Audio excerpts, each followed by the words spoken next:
Yo, it's your boy Zerk. So I already did a video on the Larry Wheels lawsuit. This Charmoot Jon Bravo uncovered this and did a long-ass video on it. But I just sat down and read the court documents in detail. And bro, there's some wild shit in here. I'm not saying Larry's guilty. I'm not saying Daniel's lying.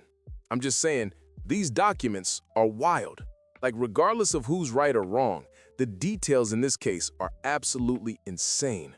So today, we going through the wildest parts, the craziest claims. Because whether this ends in a settlement or a trial, these court filings are comedy gold. Let's go. All right, so the biggest bombshell in these documents. Larry's ex-manager, Adam Silver, gave a sworn declaration. And in it, he says this: on or around May 8th, 2023, Larry Williams sent me numerous text messages asking if Daniel Rajoff is interested in investing in prlifestyle.com.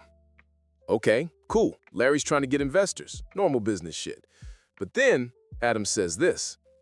In text sent to me by Larry Williams on or around May 8, 2023, Mr. Williams stated his intention to use the monetary investment in prlifestyle.com toward the purchase of a personal home.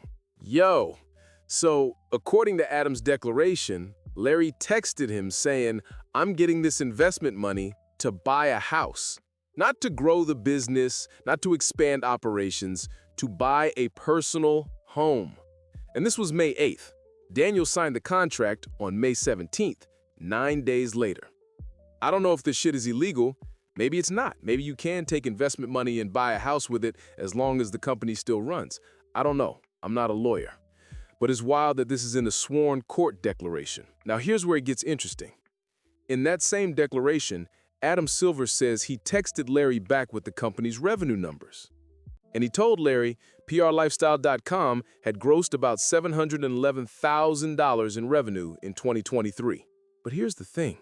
This was in May 2023. So that's $711K in just the first 4 or 5 months of the year. That's like $1.5 million in revenue for the full year, maybe $2 million. Now, Daniel's contract says he gets 3% of net profits monthly. And according to the lawsuit, Larry paid Daniel for a few months, then just stopped. Daniel claims he's owed like 20 months of payments. That's like $75,000 in back pay. But instead of paying $75K, Larry's now in a lawsuit where Daniel's asking for $150K in damages plus $400K in punitive damages. So Larry might end up paying $550K to avoid paying $75K. That's like refusing to pay a $100 parking ticket and ending up with a $10,000 fine because you ignored it for 3 years. Now this is my favorite part. According to the lawsuit, Daniel kept asking Larry, "Where's my money?" And someone named Whitney, one of Larry's employees, told Daniel, the company cannot produce financial documents for 2023 and therefore cannot calculate or issue payments. Bruh. You telling me a company that makes millions of dollars can't produce financial documents? You lost the spreadsheets?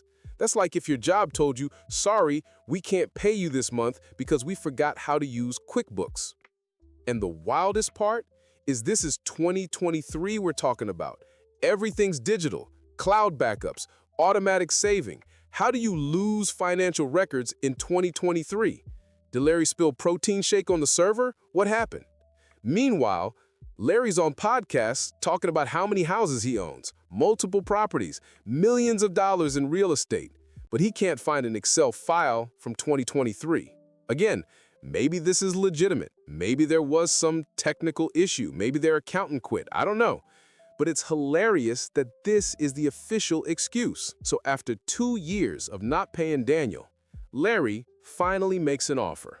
According to the lawsuit, Larry offered to buy Daniel out for $50,000. That's it, 50 grand. Now remember, Daniel invested $50,000, so Larry's offering to give him back his initial investment. No interest, no compensation for the 20 months of missed payments, no nothing. Just, here's your $50K back, we square, right? And Daniel said, nah, I want my back payments too. And Larry allegedly said, best I can do is $50K. So now they're in court fighting over it. And Daniel's lawyer is going for the throat, asking for $150K in damages plus $400K in punitive damages. So Larry tried to lowball Daniel by refusing to pay back payments, and now Daniel's going for over $500,000. Now this is some legal nerd shit, but it's fascinating. Daniel's lawyer isn't just suing Larry Wheels LLC, the company, they're also suing Larry Williams, the person. And they're arguing that Larry and the LLC are basically the same thing. It's called alter ego theory. The idea is that Larry set up the LLC as a shell to protect himself, but he runs it like his personal bank account. The lawsuit alleges Larry exercised complete domination and control over the company. The company was inadequately capitalized. Larry failed to observe corporate formalities. The LLC was operated as a mere shell and instrumentality for Mr. Williams' personal benefit. Basically, they're saying Larry's LLC is just Larry wearing a fake mustache.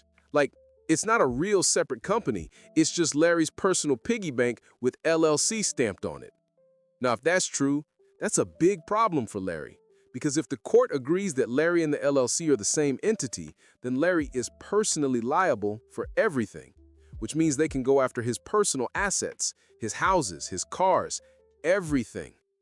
But again, this is just an allegation. The court hasn't ruled on it yet. I just think it's wild that Daniel's lawyer is going this hard. They're not just saying Larry broke a contract. They're saying Larry's entire business structure is fake. That's aggressive. Now here's where shit gets serious. Daniel's not just suing for breach of contract. He's also suing for securities fraud under California Corporations Code. What does that mean? It means Daniel's claiming Larry sold him an illegal investment. See, when you sell someone equity in a company, there are rules. You have to disclose certain information. You have to follow certain procedures. And Daniel is claiming Larry didn't do that. The lawsuit says Larry made untrue statements of material fact, omitted to state material facts necessary to make the statements made not misleading, misrepresented the value, revenue, and profit-generating capabilities of PRLifestyle.com. Now, if that claim sticks, this isn't just a civil case anymore. Larry could be barred from selling securities in California. That's not just pay Daniel his money and move on. That's your business practices are under investigation. Again, this is just what Daniel is claiming. It doesn't mean it's true. But the fact that Daniel's lawyer felt confident enough to include a securities fraud claim, that's bold. They're swinging for the fences. All right, let's talk damages. Daniel is asking for 1. $150,000 in compensatory damages. That's back pay, lost profits, etc. 2. $400,000 in punitive damages. That's punishment. Punitive damages aren't about making you whole. They're about punishing the defendant for being especially shitty. You only get punitive damages if you can prove the defendant acted with oppression, fraud, or malice. And Daniel's lawyer is claiming Larry acted with all three. Now, will Daniel actually get $400K in punitive damages? Probably not.